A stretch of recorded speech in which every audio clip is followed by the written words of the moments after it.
Hello friends, welcome to our channel. ഇന്നൊരു യാത്ര പോകുവാണേ. ഇത് നമ്മൾ കഴിഞ്ഞ ദിവസം ഇനാഗ്രേഷന് വന്ന സീമ സിൽക്സ്. നല്ല തിരക്കാണ് കേട്ടോ ഇവിടെ ഇപ്പോൾ. നമ്മൾ എങ്ങോട്ടാണ് പോകുന്നതെന്ന് പറഞ്ഞില്ലല്ലോ. ദക്ഷിണേന്ത്യയിലെ ഏറ്റവും വലിയ ഗണപതി ശില്പം കാണാനാണ് പോകുന്നത്. കുമളി റൂട്ടിലുള്ള വണ്ടൻമേട് എന്ന സ്ഥലത്താണ് ഗണപതി ശില്പം സ്ഥിതി ചെയ്യുന്നത്. അത് കാണാനായിട്ടാണ് നമ്മളിപ്പോൾ പോയിക്കൊണ്ടിരിക്കുന്നത്. കട്ടപ്പന പുളിയമല റോഡിൽ കൂടിയാണ് നമ്മളിപ്പോൾ ട്രാവൽ ചെയ്തുകൊണ്ടിരിക്കുന്നത്.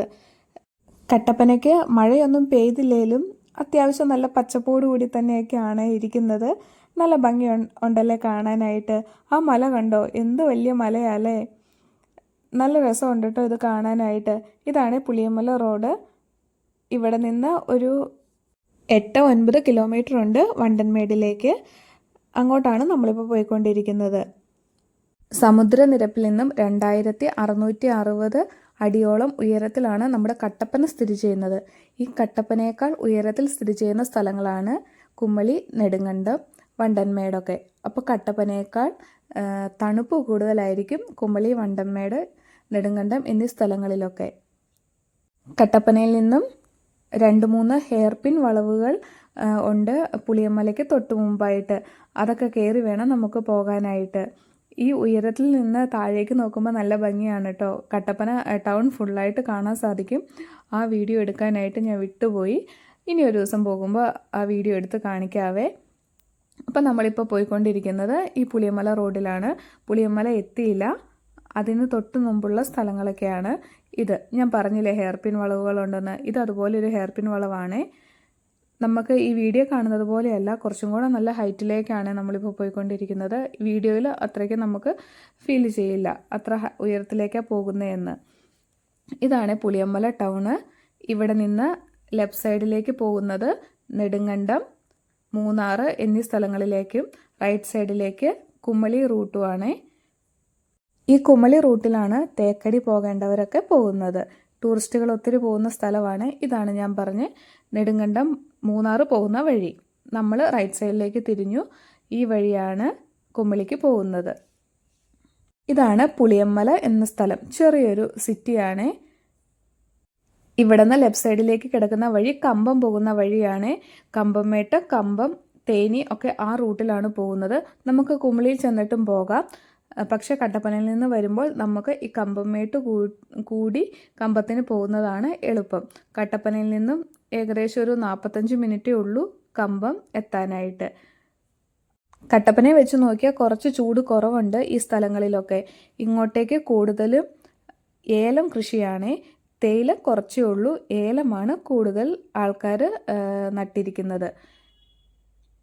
എല്ലാവരും പറയും ഏലത്തിനും കുരുമുളകിനും ഒക്കെ നല്ല വിലയാണല്ലോ എന്നൊക്കെ. പക്ഷേ നല്ല പണിയുമുണ്ട്. നന്നായിട്ട് നമ്മൾ വർക്ക് ചെയ്താൽ മാത്രമേ നമുക്കതിൻ്റെ ബലം കിട്ടത്തുള്ളൂ. എപ്പോഴും, അതായത് ഒത്തിരി സ്ഥലമുള്ളവരൊക്കെ പണിക്കാരെയൊക്കെ വെച്ചാണ് പണിയിപ്പിക്കുന്നത്. നന്നായിട്ട് പണിയുണ്ട് കേട്ടോ. ഇത് കണ്ടോ, കുറച്ചിട തേയിലയും ഉണ്ട്. കുറച്ച് ഭാഗത്ത് മാത്രമേ ഉള്ളൂ തേയില, കൂടുതലും ഏലമാണ്.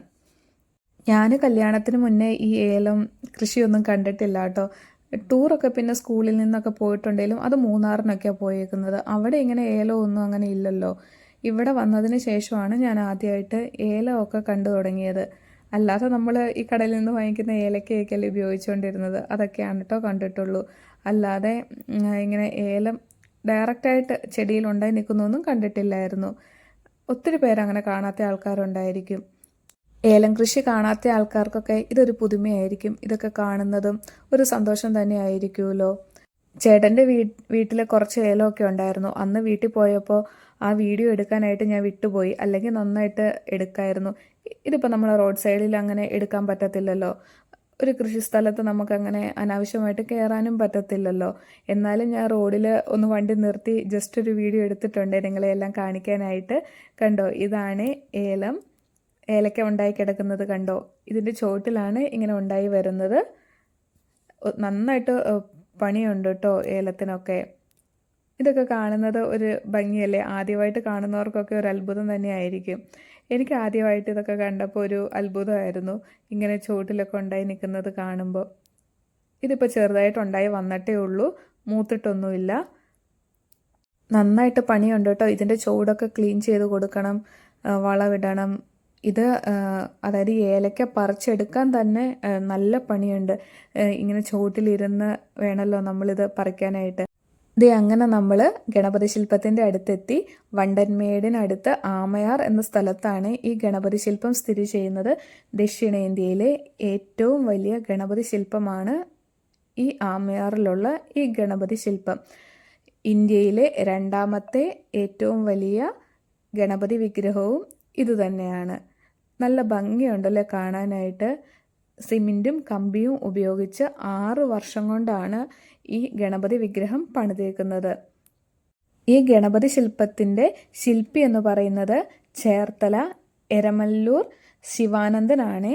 32 ലക്ഷം രൂപയോളം ചെലവഴിച്ചാണ് ഈ ഗണപതി വിഗ്രഹം പണിതേക്കുന്നത്. വണ്ടൻമേട് ശ്രീ മഹാഗണപതി ക്ഷേത്രത്തിൻ്റെ ഭാഗമായി കാണിക്കവഞ്ചിയോട് ചേർന്ന് നിർമ്മിച്ചേക്കുന്ന ഒരു ശില്പമാണ് കേട്ടോ ഇത്. 38 അടി ഉയരമാണ് ഈ ഗണപതി വിഗ്രഹത്തിന് ഉള്ളത്.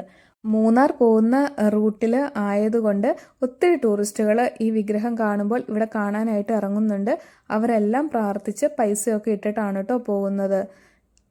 ഈ വിഗ്രഹം കാണുമ്പോൾ ആർക്കാലും ഒന്ന് ഇറങ്ങാൻ തോന്നാതിരിക്കുന്നത്. എല്ലാവരും ഇറങ്ങി പ്രാർത്ഥിച്ചിട്ടൊക്കെയാണ് പോകുന്നത്. ഞങ്ങളും അപ്പോൾ പ്രാർത്ഥിച്ച് പൈസയൊക്കെ ഇട്ടു. ഗണപതി വിഗ്രഹത്തിൽ എപ്പോഴും ആ മാലയൊക്കെ ഉണ്ടാകും. ഞങ്ങൾ പിന്നെ ഒത്തിരി നേരമൊന്നും അവിടെ നിന്നില്ല, പെട്ടെന്ന് തന്നെ പോന്നു. അപ്പം ഈ ഗണപതി വിഗ്രഹത്തിൻ്റെ അടുത്ത് തന്നെ ചെറിയ കടകളൊക്കെ ഉണ്ട്, ഈ പൂച്ചെടികളൊക്കെ വിറ്റുകൊണ്ടിരിക്കുന്നത്. അപ്പോൾ അതിൻ്റെ ഒരു ചെറിയ വീഡിയോയും കൂടെ ഞാൻ എടുത്തിട്ടുണ്ട് കേട്ടോ. ആ പൂക്കളൊക്കെ കണ്ടപ്പോൾ നല്ല ഭംഗിയായിട്ട് തോന്നി. ഞങ്ങൾ കാറ് ആ ഷോപ്പിൻ്റെ ഫ്രണ്ടിലായിരുന്നു ഇട്ടിരുന്നത്. ഇത് കണ്ടോ, എന്ത് ഭംഗിയാണെന്ന് നോക്കിക്കേ ഈ പൂക്കളൊക്കെ കാണാനായിട്ട്. ഒത്തിരി ബൊഗെയിൻവില്ല ഉണ്ടായിരുന്നു, പല കളറിലുള്ളത്. ഹൈ റേഞ്ചുകളിലേക്ക് കൂടുതലും ബൊഗെയിൻവില്ല നന്നായിട്ട് പിടിക്കുന്നുണ്ട്. തണുപ്പുള്ളത് കൊണ്ടാണെന്ന് തോന്നുന്നു. ഇവിടെ മിക്ക വീടുകളിൽ ഈ ബൊഗെയിൻവില്ല കാണാറുണ്ട് കേട്ടോ. അപ്പോൾ ഇന്നത്തെ വീഡിയോ ഇത്രേ ഉള്ളൂ. ഈ വീഡിയോ കണ്ട് ഇഷ്ടമായാൽ സപ്പോർട്ട് ചെയ്യണം, ഫ്രണ്ട്സിനൊക്കെ ഷെയർ ചെയ്ത് കൊടുക്കണം. എന്തെങ്കിലും സജഷൻസൊക്കെ ഉണ്ടെങ്കിൽ കമൻറ്റിലൂടെ അറിയിക്കണം കേട്ടോ. അപ്പോൾ ഇന്നത്തെ വീഡിയോ ഇവിടെ വെച്ച് അവസാനിപ്പിക്കുകയാണ്. പുതിയൊരു വീഡിയോയുമായി വീണ്ടും കാണാം. Okay, by.